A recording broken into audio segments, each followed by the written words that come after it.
Welcome back, guys. This is Dr. Looney, and today we're going to do a continuation of taking the antiderivative, which is another way of talking about integration.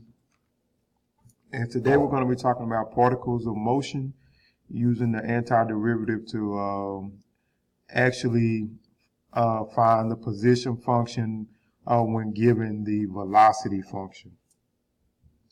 And I know I mentioned this to you before. We really haven't worked through any of the problems yet. So today we're just going to look at these type of problems, work through them, and just make sure we get a really good understanding of what's going on.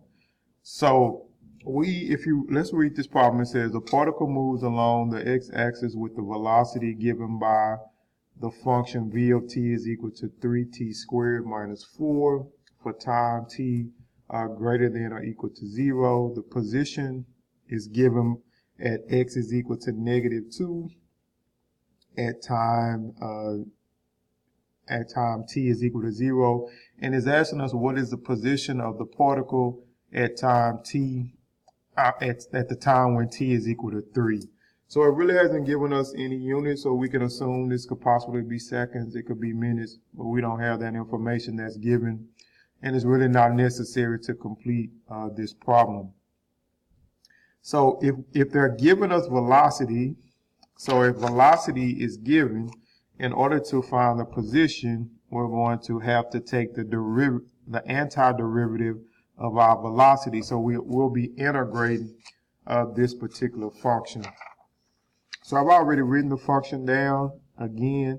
So the velocity is going to be 3t squared minus 4. So we're going to integrate our velocity function to get the position function. So I think this is a good place to pause to just make sure that everyone in your groups do understand what's going on, because I'm going to integrate the velocity function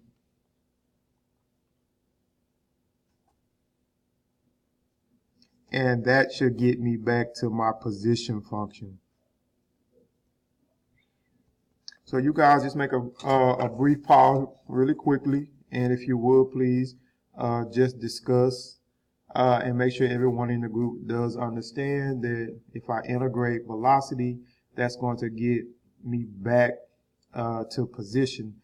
Because one of the things that I want you guys to really understand that is that if I have a derivative and I take the antiderivative of a derivative, then I'm undoing the derivative that has already been done.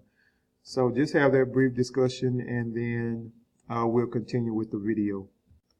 Okay, guys, so thank you for having that discussion, and hopefully everybody does understand that when we are taking the antiderivative of velocity, we're going to get position, because that's what the question is asking us. They want to know something about the position of a particle, but they've only given us the velocity. So let's go ahead and take the antiderivative of this. Now this is just a polynomial function. So when I take the antiderivative of a polynomial function, I am going to increase the degree by 1 and divide by the new exponent. So this becomes 3t to the 3, because 2 plus 1 is 3, divided by 3 minus 4. And this is, anytime you have a constant, you just go ahead and add the independent variable, and the independent variable in this case is going to be t. So we're just going to go ahead and add a t, but remember you have to do your plus c. So this is what my position function is going to look like.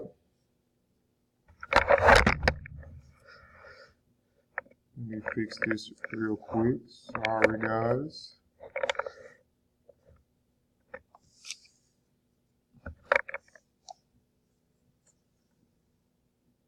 All right, so this is what my position function is going to look like. Now we can go ahead and reduce this So 3 over 3 is this. I can reduce that down to t cubed because I can cancel out my 3. So this is my t cubed. T cubed, and that's going to be 4t plus c.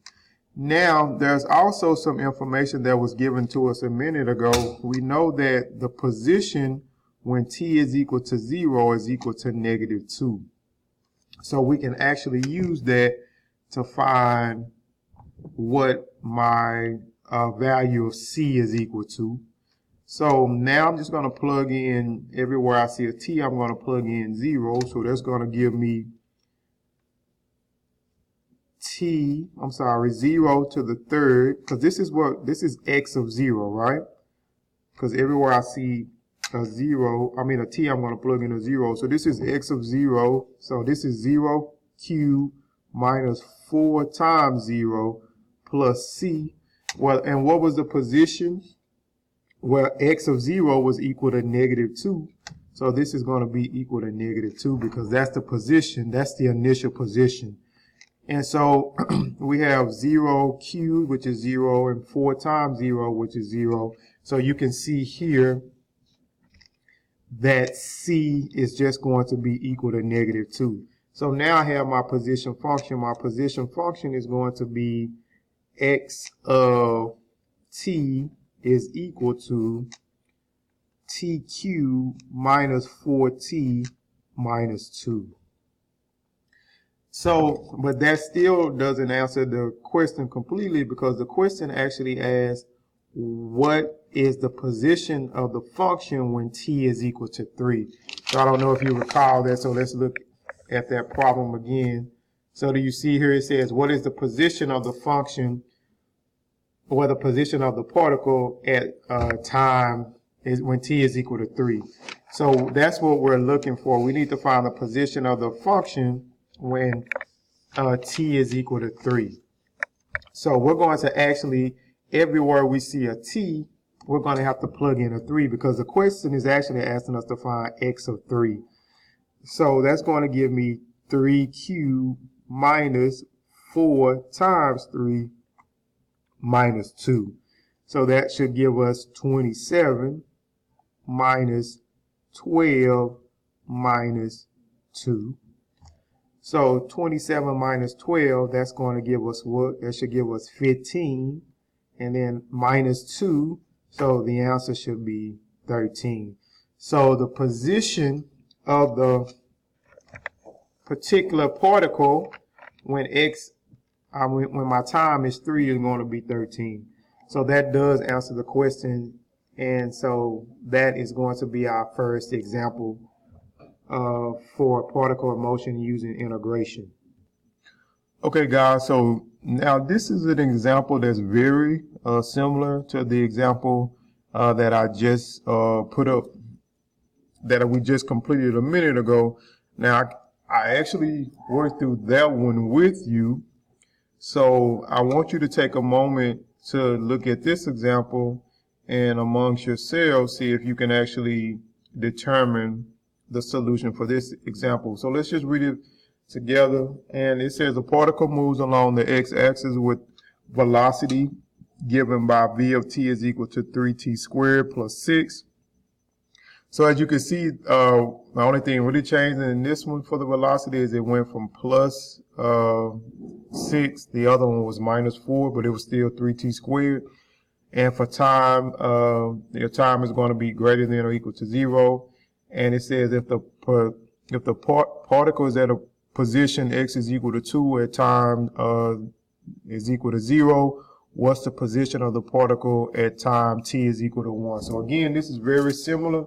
So I want you to take a brief moment to work through this one.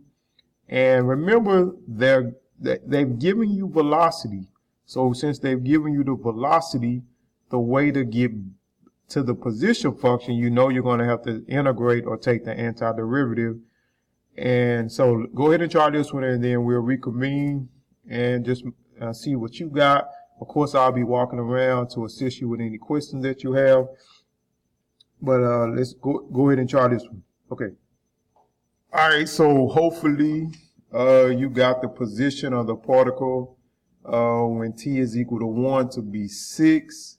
So here you can see my steps. I took the antiderivative of velocity, so I had t squared, so I changed that to t cubed because we need to increase the degree by 1. 3 over 3, that canceled out. That gave me just t cubed. If you can see here, I had 6 divided by 2, which is going to give me 3. This exponent in this case was just 1, so that's why I end up increasing it to 2. Again, we go up by 1, and I always add my c.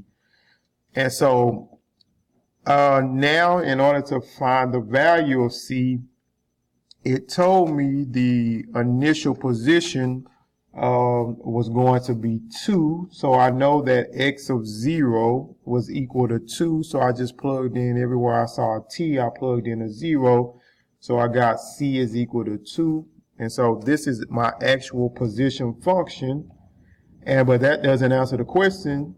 The question was, what was the position of the particle when the time was equal to 1, and so that means I have to plug in 1 everywhere I see a t.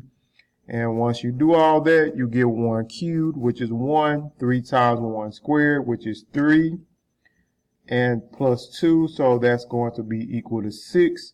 So that is how to determine the position when t is equal to 1. So hopefully that's what you got. Again, I'm here to answer any questions, so just ask me. Okay, now let's look at this particular problem. Now it's a little bit different because in this particular problem, they've given us the acceleration. So now we're going to have to do the integration twice. So we know the acceleration of the particle is going to be 3t squared plus 4t plus 6. And they also has given us some information that can be very useful in order to determine what our constants are going to be. It says if the particle initial velocity is 10 and its initial position is 2, what is the position of the function? So I want you to go ahead and pause the video at this point just to verify that I did take the antiderivative correctly, and then also look at the v of 0, because this says v of 0, which is the initial velocity, is 10, and x of 0, which is 2. So just take a pause and verify that you do agree with that information. Okay, so the problem is asking us to find what is the position function that gave us acceleration. So if you verify, this is what we should get for our velocity function. We got t cubed plus 2t squared plus 6t plus c, but we need to find the value of c. We know that v of 0 was equal to 10, so I plugged in 0 everywhere I saw a t, so that ended up giving me c is equal to 10. And so now this is my velocity function because I just need to go ahead and add the 10 back in. So now this is only velocity. I still need acceleration. I still need position. So when I integrate position, I'm going to get this particular function, and you can pause at any time. I know that I'm moving pretty briefly through this one. So this is what I end up getting when I take the antiderivative. I got 1 over 4t to the 4th plus 1 over 4t to the 4th 2/3 t cubed 3t squared plus 10t plus d. But when I plugged in my 0, I actually got d is equal to 2. So I end up with this particular function as my position function. And so that's what the question was asking. This time, just notice we had to take the integration. We had to integrate acceleration to get position, but then we had to integrate position to get acceleration. So this next problem, I want you to try on your own to see if you're going to be able to do it. All right, so this problem you will be trying on your own, so you can go ahead and pause the video and read it. And so the solution is not going to be in this video, so we'll actually talk about that in class. But I may put the solution up in this video, but right now just go ahead and pause, read the problem, and see if you can do this problem right here.